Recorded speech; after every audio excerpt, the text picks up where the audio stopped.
Die-cast has probably stopped more restorations than anything I know of. It is really tough stuff to work with. You can imagine having a piece of chrome or die-cast chrome plated and have it come out bad. Look at this grill. A man we know took this grill to a chrome plater. In order to get the chrome and the nickel off of it so that they could re-chrome it, they had to buff it off with a sanding wheel. In doing so, they messed it up. They gouged in here, left a hole. They messed it up over here with a hole. And they rounded off the edges. In other words, they took the character out of the part.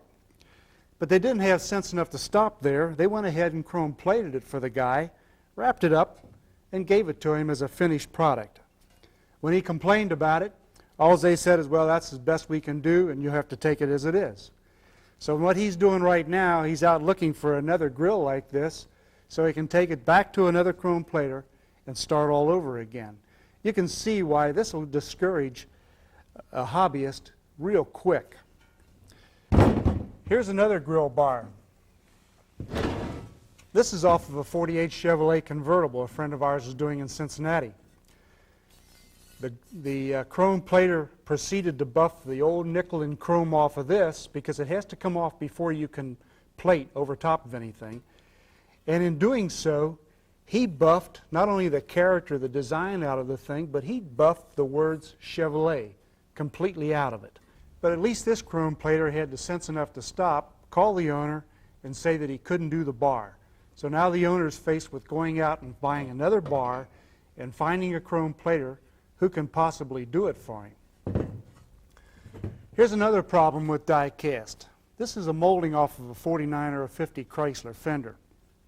This molding should actually be bent like this. How did it get bent like this? Well, I can tell you it did in the chroming process. Here's what happens. When a chrome plater takes this and puts it on his polishing or buffing wheel to get the chrome off of it and to polish it up so he can get it ready for chroming, he holds it in this fashion. One end down here and a hand up here. And what happens is the heat generated by the wheel actually causes this die-cast to bend. Now, what could he have done? He could have taken, before he had this replated, the chrome plater could have taken and run this under some hot water, or maybe even a soft torch, and he could have heated it up, put it on the end of the table, and carefully bent it back in shape, because die-cast is very pliable when it doesn't have chrome or nickel on it. When you put the chrome and nickel on it, you now have a very rigid, stiff piece. Okay, now I want to tell you a little bit about die-cast and how it came about. In the early 15s and 20s and up until about the mid-30s, die-cast was a very poor product. It seems that the manufacturer would put about everything in the kettle and just cook it. It made a nice, easy product to work with. It was easy for them to cast, and if it didn't work, if the product came out bad out of the die, they could just literally throw it back in the pot and recook it and use it over again. Now, a lot of die-cast is made up of a lot of different kind of metals, and that's where the problem comes in. You'll have zinc, copper, aluminum, magnesium, lead, tin, anything in this stuff, which really makes it hard to do anything with, especially if you're going to try to weld it, because if you try to weld something that you don't know what the composition is, it's like trying to weld a piece of brass with a steel welding rod. You can't do it. So up until about the mid-30s, this stuff was terrible. Fred and I, we had a little foundry in our shop, and what we would do is when we had early cars that we knew we were going to have trouble with a die-cast, we would just simply go ahead and cast us a new part. Let me show you what I'm talking about. I've got an old handle. It's full of pits. It's a die-cast handle. Let me go back to the whiteboard and show you what I'm talking about. Let's draw a picture of our door handle here. When they cast these parts, it's in a die, a two-sided die. The metal is forced in under pressure. When the part cools sufficiently, the die opens up, the part falls out. Someone inspects it to make sure that it's a good part. It goes down the line and it's chrome plated. But what happens inside of this die, or inside of this handle, I should say, is that it's full of little gas bubbles. These little gas bubbles are in suspension. When this cooled, it just sort of locked them in suspension. But close to the surface, there are also gas bubbles. And the reason these little gas bubbles didn't show up when the inspector looked at it is because the dye cools the skin of this handle quicker than it cools the inside. So actually, these little bubbles are locked in, but just underneath the surface of the handle. Now, the handle is put on a car. It goes out into the hot weather. It goes into cold nights, another hot day. And these little bubbles begin to build up pressure. And pretty soon, they begin to erupt. And then you have all these little pits all over the metal. Now, what are you going to do about that? Well, there's a couple of ways you can approach this. First of all, in order to chrome plate something, all the nickel and the chrome has to come off of the part. In order to do that, you sand it off, or you can have it chemically taken off. Here's a sanding wheel. This is an expandable wheel. As you can see, it conforms to the shape of the part that I press on it. This is a special wheel for removing this chrome and this nickel. Now, if you do this carefully, you won't remove the lines and the high spots in your handle. Another way to get the chrome and the nickel off so that you can work this part is to take it and have a chrome plater that you work with chemically strip it. Here's a part that we had chemically stripped by a chrome plate shop that we dealt with. What they do is they stick this in a chemical tank for a certain amount of time, and it removes all the chrome and the nickel. Now you got a nice soft die-cast piece that you can work with. When we first got into business, we took a piece to a chrome plater. He put it in his tank to get the chrome and the nickel off. He forgot it was there, and we went back a couple hours later. The whole thing was gone. It just melted into the tank. You want to know who you're dealing with. Make sure that they don't lose something for you.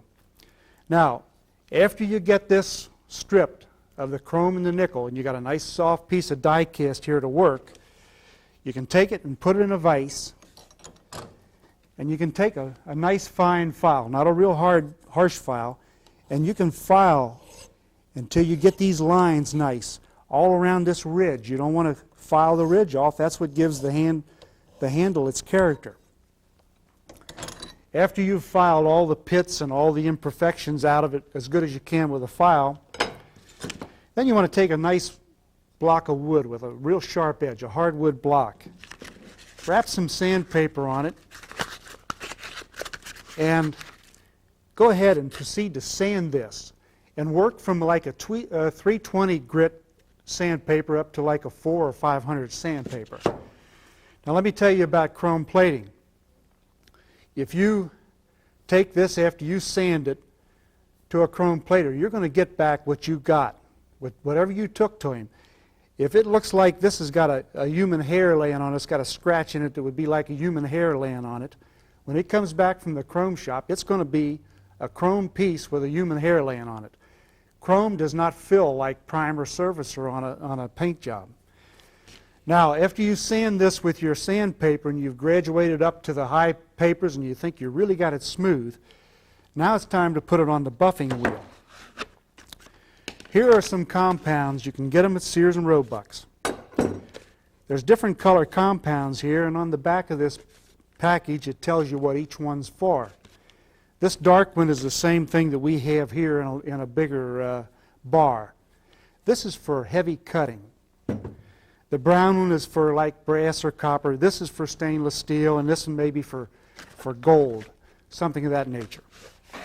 So what we do now is we take and turn the wheel on, and we apply this by holding it against the wheel. But before I do that, I want to make sure that I don't breathe any of this stuff that I'm going to be slinging off of this bar, and I don't want anything to fly up in my face.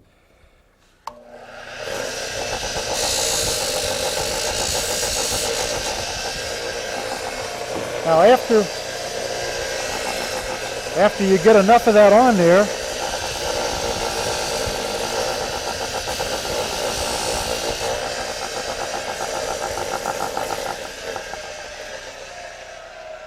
After you have your compound on and you put it on a polishing wheel, you can see that now it's becoming real shiny like pewter. Now you're able to see even more defects. And remember, what you see and what you see now and what you get from the chrome plater is going to be the same as what you see here. They will not fill scratches, pits, or anything else. So after you polish this, you can take it to a chrome plater and say, I think it's ready for you to plate. Now, if you really want to get down to the nitty-gritty, you really want to have a beautiful part, you would tell the chrome plater not to plate the thing fully, just to put copper on it. After he puts copper on it, you can bring it back home, and now you can work with it some more. And let me show you what happens when you put the copper on. This was coppered a little while ago, and it looks kind of raunchy right now, but watch what happens when it's on the polishing wheel.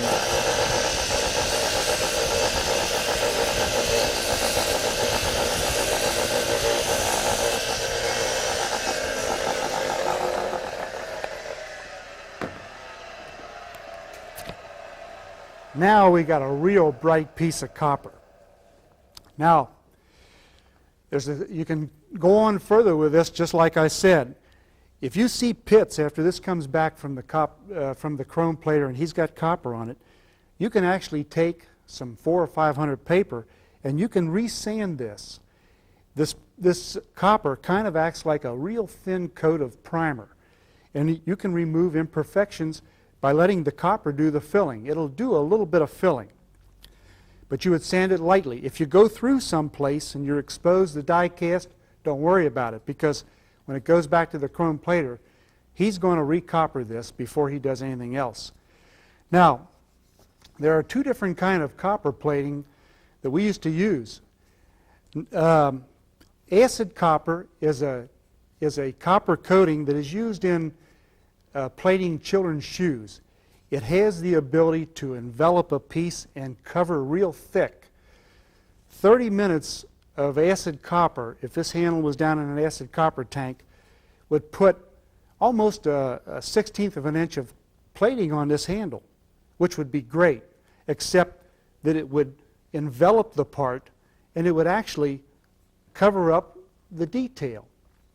In other words, if you sent a piece of steel to a copper plater and that piece of steel had to the chrome plater in it, and that piece of steel had a 5/16 hole in it, and he was to put it in an acid copper tank for, say, 20 minutes, that hole would actually be smaller because the acid copper has the ability to fill at such great quantity.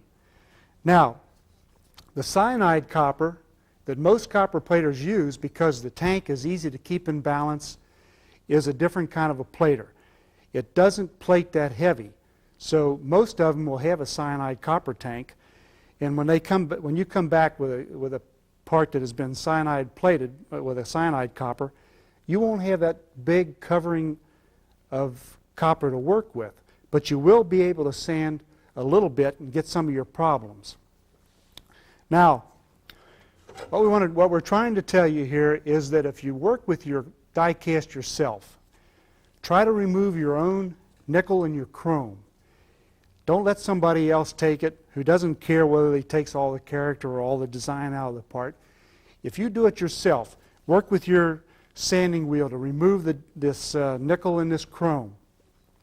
Or work with a chrome plater who will chemically remove it for you, like they did this. And he knows, you warn him, talk to him about, you don't want to lose the piece, you want to make sure it's done right. Can he do it? Most of them can't remove both nickel and chrome. They only remove chrome. So you talk to the plater, and maybe you can stay out of these kind of predicaments. Here's a tip for you. When you're working on die cast, if you have one of these little die grinders, they're really handy, or a Dremel tool. They run at real high speeds. You can get all kinds of tips to go in them. If you're working in these cracks and these corners and down in these dips, you can get down in here and you can cut away at either the chrome if you're trying to remove the chrome, or if you're trying to take care of smoothing out the die cast. They also get into real tight spots, like down in here. That's a real handy tool, and these little die cutters are really nice for this.